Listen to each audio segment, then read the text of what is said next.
Welcome to Conversations in the Closet with your host, motivational speaker, fitness expert, and fashion guru, Theresa Roemer.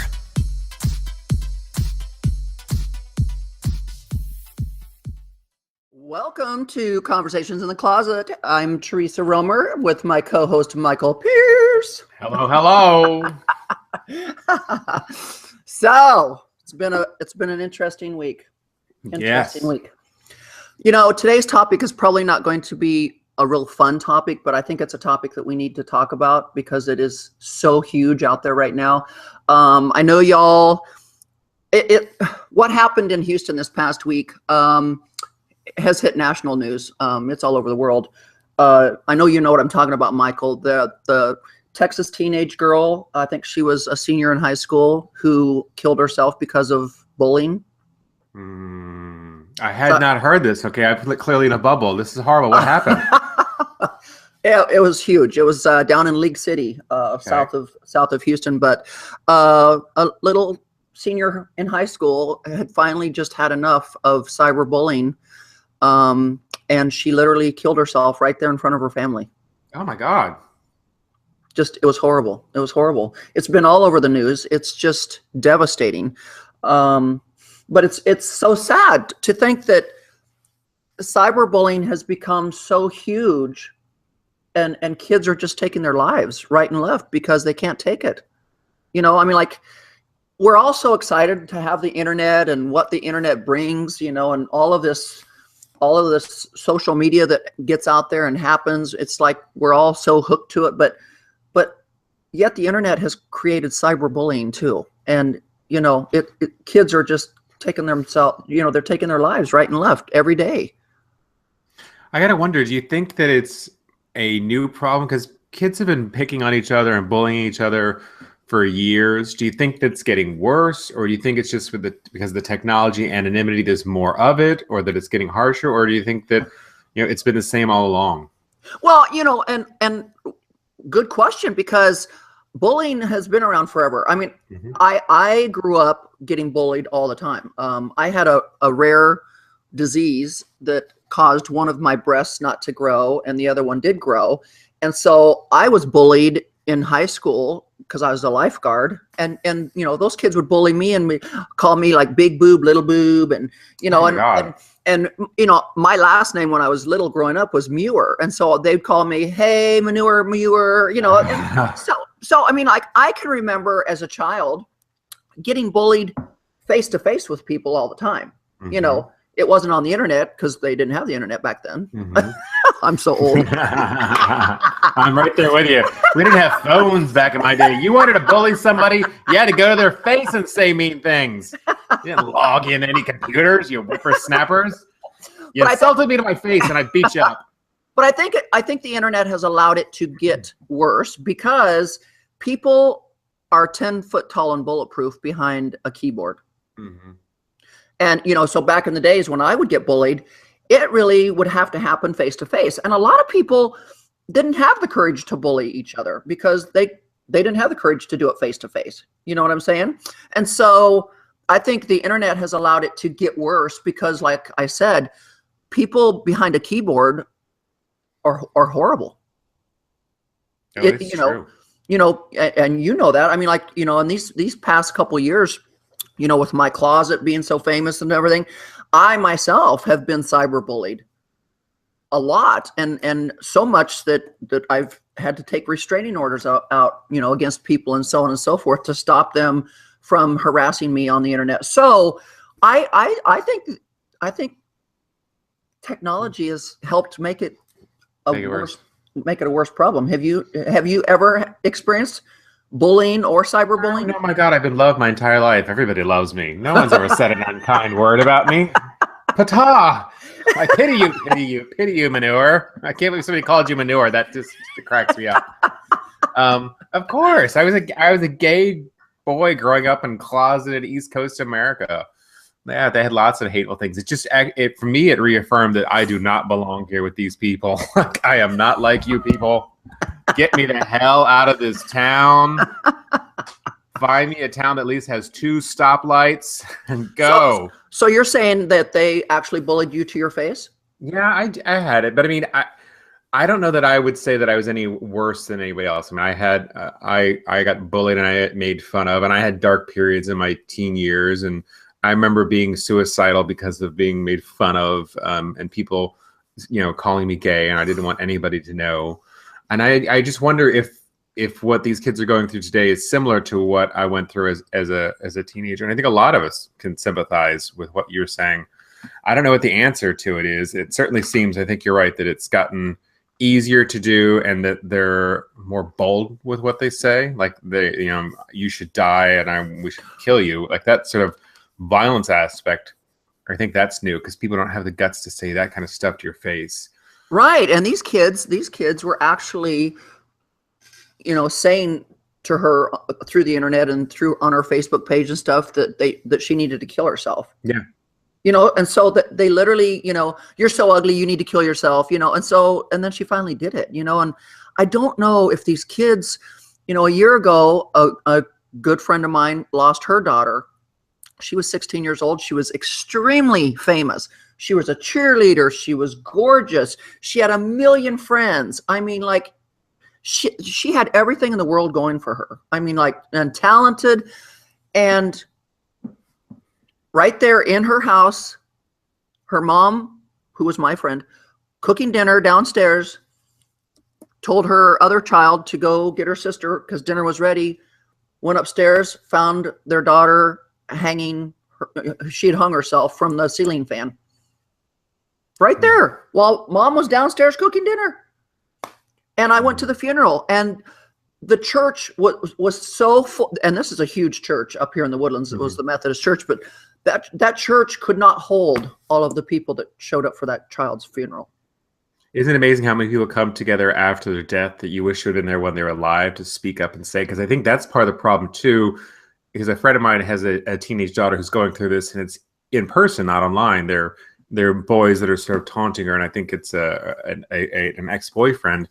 But part of the problem is the perception that all the people who stand around watching this guy say these insulting and hurtful things sit in silence and sort of condone it, makes it seem much bigger and much worse for that person. Whereas if we all would speak up and say something, maybe that would stop, or you wouldn't feel as alone.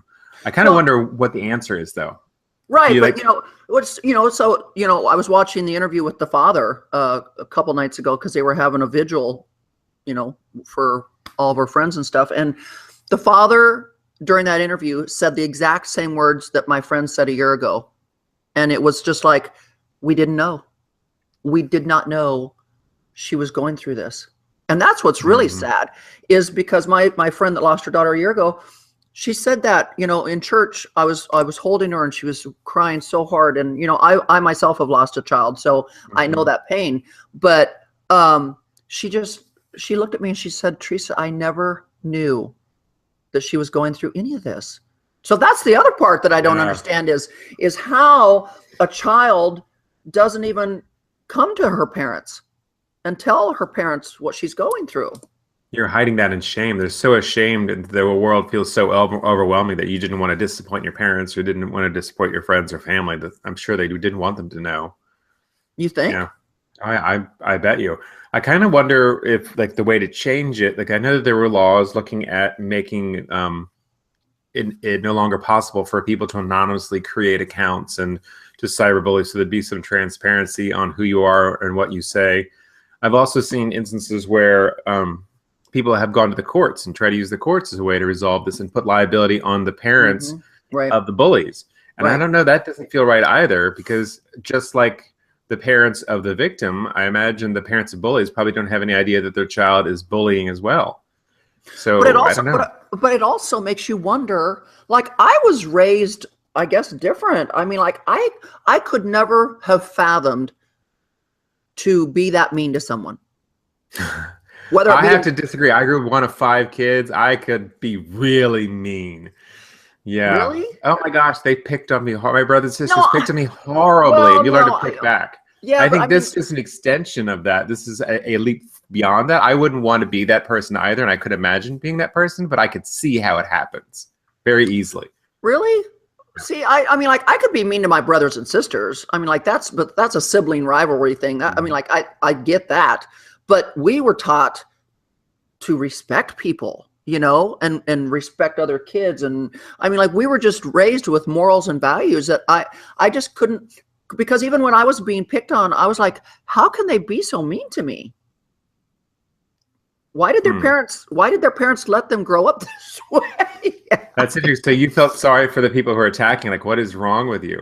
Most people who are being attacked just internalize that and think, oh, what is wrong with me? Why are they picking on me? And they keep that in. And I think that's where the dangerous formula comes in.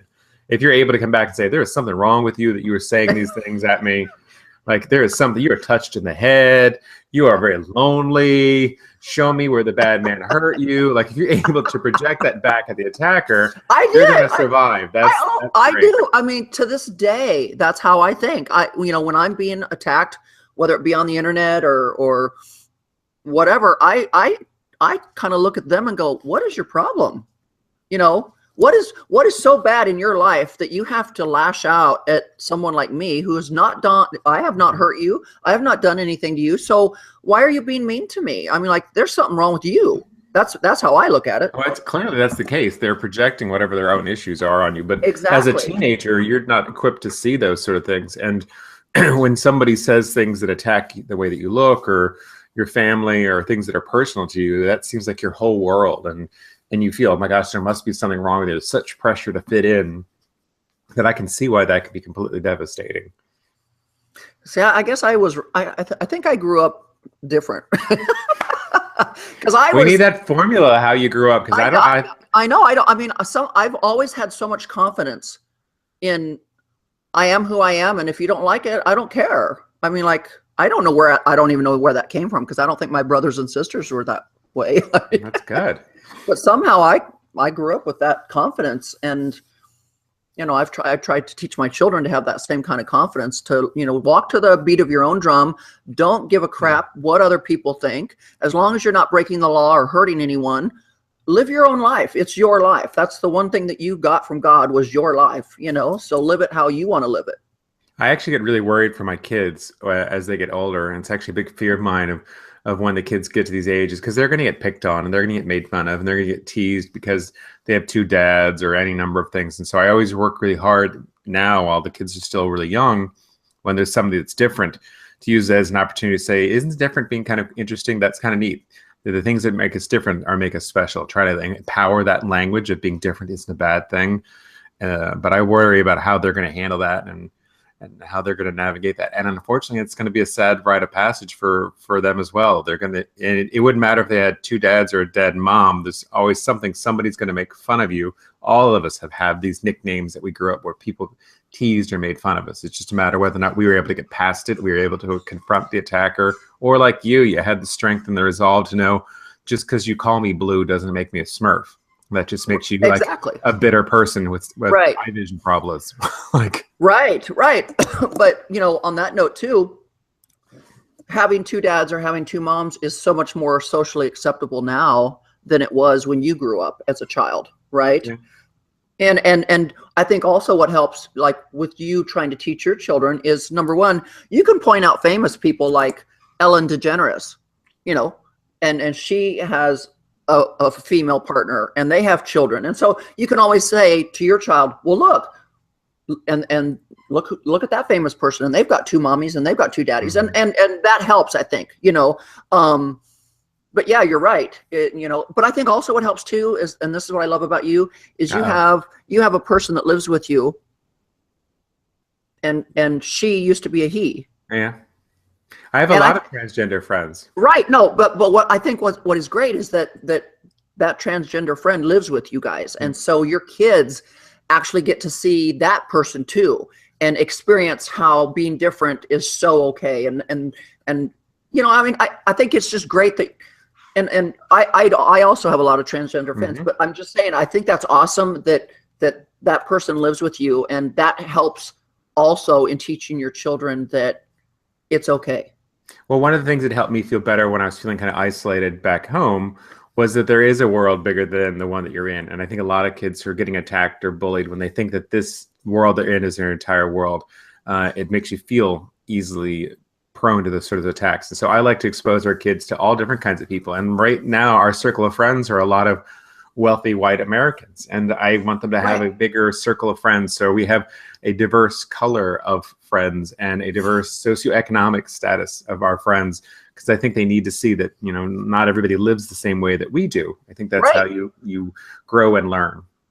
Right. No, you're so right. I mean, you know, it doesn't matter what color your skin in. It doesn't matter. You know, whether you're transgender. It doesn't matter if you're gay. To me, it just doesn't matter. And, you know, just like this weekend, you know, I opened up my home for a music video to be shot in my home, and I had over 100 African-American people, you know, in my house. And as you do on a weekend.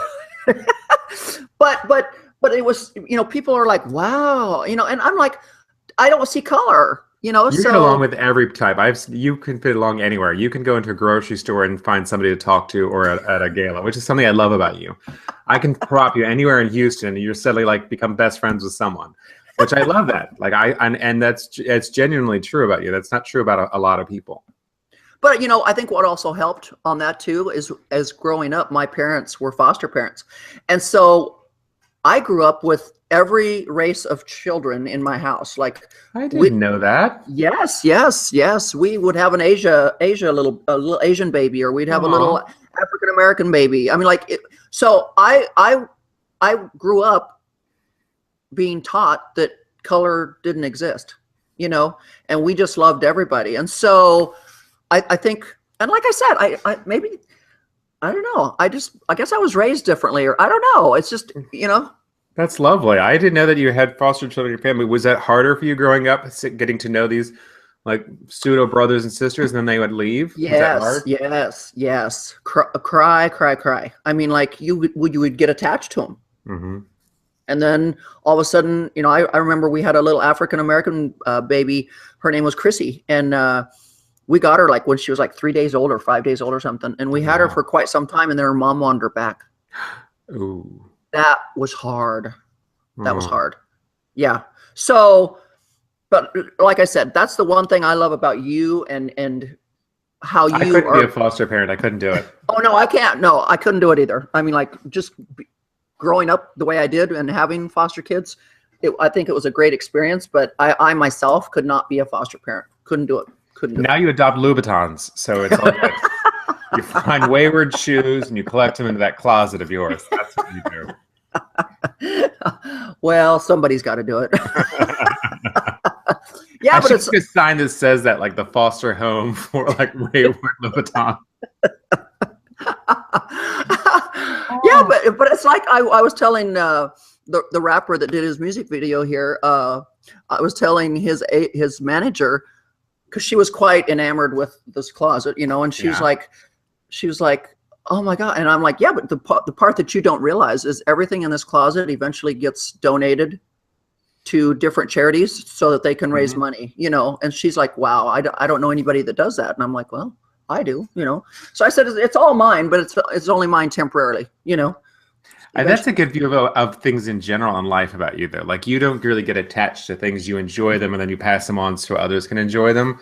That's a real gift. Some people, especially people who are very materialistic, and I think people have that misconception about you because you're not at all materialistic. You love nice things, but you're just as free to let them go or to pass them on. I wish more people would see that, you know, we're here. We don't have any guarantees in this life. There's anything we can take with us. So things don't provide that comfort, just like providing hateful words or saying cruel things to somebody else won't make you any happier inside and won't make you any bigger of a person to put somebody else down. Yeah. Right. And that's why I look at people when they do those hurtful things to people. I'm like, how is that benefiting you? Like, does that make you better than me because you're able to hurt my feelings or what? I don't know. Yeah, you got to wonder if there isn't some anger or hurt that's going on in their life that they're pushing out. They can't keep it anymore, so they push it out onto others. It's sort of like I've been marginalized, so therefore I must marginalize someone else. Yeah, I remember in psychology we had a class that would say that people have this need to sort of look down, that are looked down on, to look down on someone else to sort of equalize the playing field. Like, okay, you can look down on me, but I look down on them. Right. I don't know. Right. Well, I guess the takeaway here is just that, you know, I think more laws have to get passed, and I think maybe the more the laws get passed and the laws get stiffer, then maybe people will start taking this more seriously. You know, I To me, that's my answer, but Mine is if you have a bully, contact Theresa. She'll put them in their place.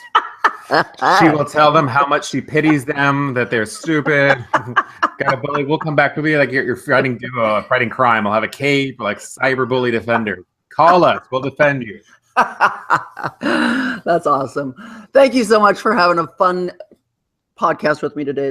This was a great topic. Love it, love it, love it. So with that said, I hope everyone has a great rest of the week. Make sure you get out there and find me on social media. I am everywhere: Facebook, Twitter, Instagram. Michael's out there too. Just look for him, Michael Pearce. We're out there, partners in crime. And make sure you find my YouTube channel and subscribe, because my videos are just off the charts amazing. So with that said, thanks once again, Michael, and I hope you all have a great rest of the week. You've been listening to Conversations in the Closet. We will return again same time next week. Brought to you by NI30D Athletics.